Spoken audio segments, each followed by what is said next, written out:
Akara Ghana. Get ready for Onyeoma Tochukwu. Ghana, get ready. Onyeoma Tochukwu na-abata.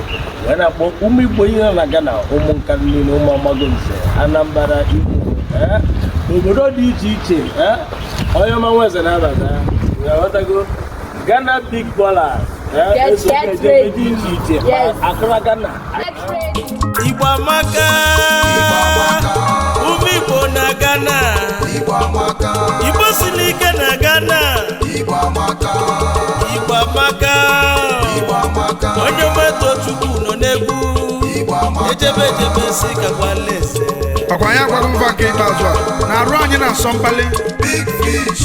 Ndị ejibili na Ghana. Big fish. Iso na ndị big fish. Ndị big fish. Na Ghana. Big fish. Ụmụ Igbo menwuli ife. Ndị big fish. Maka na ejiri ọnụ etinye azụ n'ofe nụ. Big fish. Onye ji igwu ka ewu na-esokwa ahụ. Nkwa.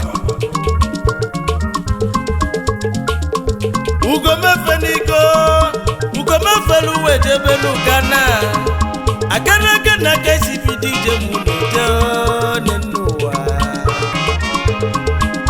Ejebe si ka alaeze o. Anaba si ka kwa alaeze o. Ka ije ka eze ndị Igbo na Ghana o. Eze ndị Igbo gburugburu na Ghana. Unu ma na-ekene eze bụ igwe n'ihi ya dị o.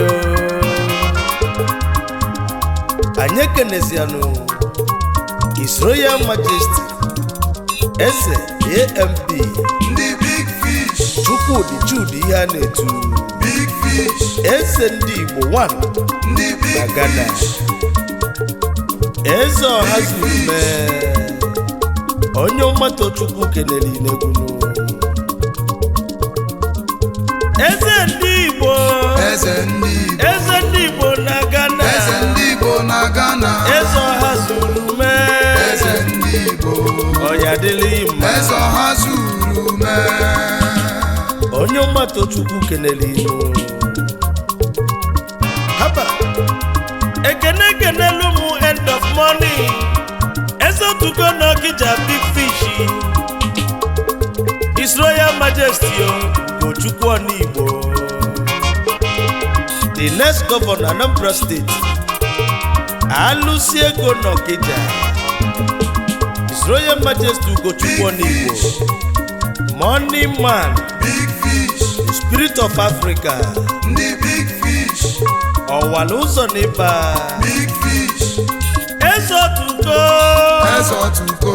alụsi ego n'Ọkịja ọwala ụzọ n'ịba Eze otugo money making machine alụsi ego n'Ọkịja Anachọ mmadụ achọ na mmadụ bụ ụbanụ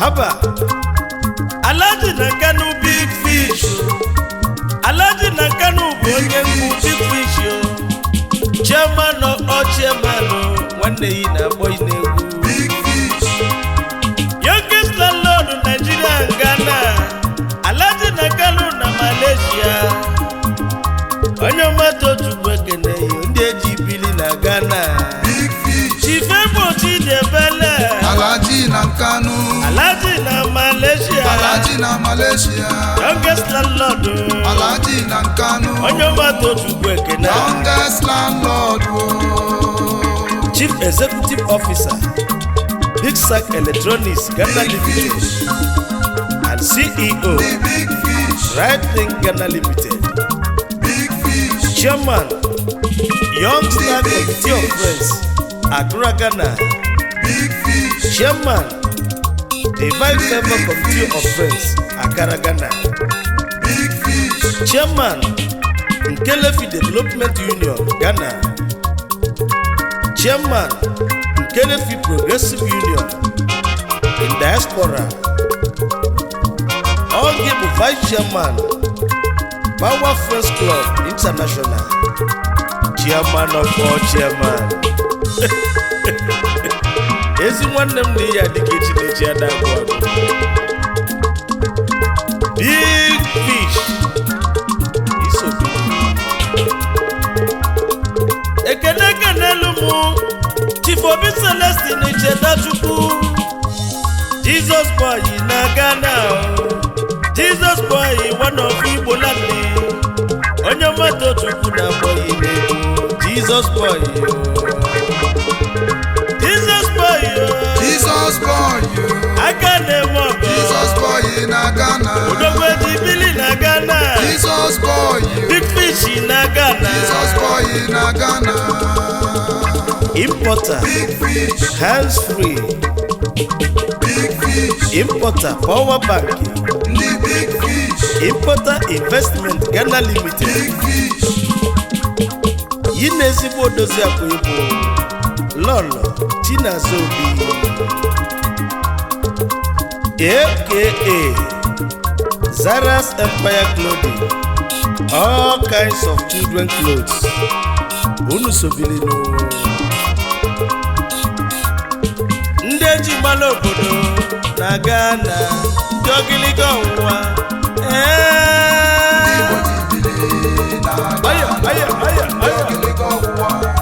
ogiligo ọnwụwa ndị eji bili na Ghana ekele ụmụ nwata na Yeze nwata na Yeze na Nkanu nwata na Yeze na Ghana Nkanu ji ide ebube Ajife Gbantoni Chibọgụ nwata na Yeze na echichi iyi lụrụ ụlọ echichi iyi na onwelu satifiketi nwata na Yeze na Nkanu nwata na Yeze anyị ekenezianụ nwata na Yeze na Ghana High Chief nwata na Yeze Epo Anthony Chibọgụ nwata na Yeze na Nkanu nwata na Yeze na Nkanu Big Fish nwata na Yeze na Ghana Chief Executive Officer Blessed Anthony Ghana Limited St. Anthony Ghana Limited Onyeoma na ọ bụ ịbụ current chairman Nkanu Union na Ghana Odogwusi ụmụnna etiti nke Levi wee pụtazianụ ndị eji bili na Ghana ndị ogiligo ọwụwa ekenelu m vice chairman Nkanu Union na Ghana Haji Victor Tochukwu Paul Ọchịlọzụọ na Ghana Ọchịlọzụọ na Nkanu landi ọya adịghị mma Ọchịlọzụọ Ọchịlọzụọ na Ghana Ọchịlọzụọ na Nkanu Onyeoma Tochukwu na-ekene Ọchịlọzụọ na Nkanu High Chief Big Fish Victor Tochukwu Paul Big Fish Ọchịlọzụọ na Nkanu Big Fish Ọchịlọzụọ na Ghana Onyeoma na ọ bụ ịbụ Vice Chairman Nkanu Union na Ghana Odogwusi Amechi Nkanu wee pụtazia n'ụwa isobili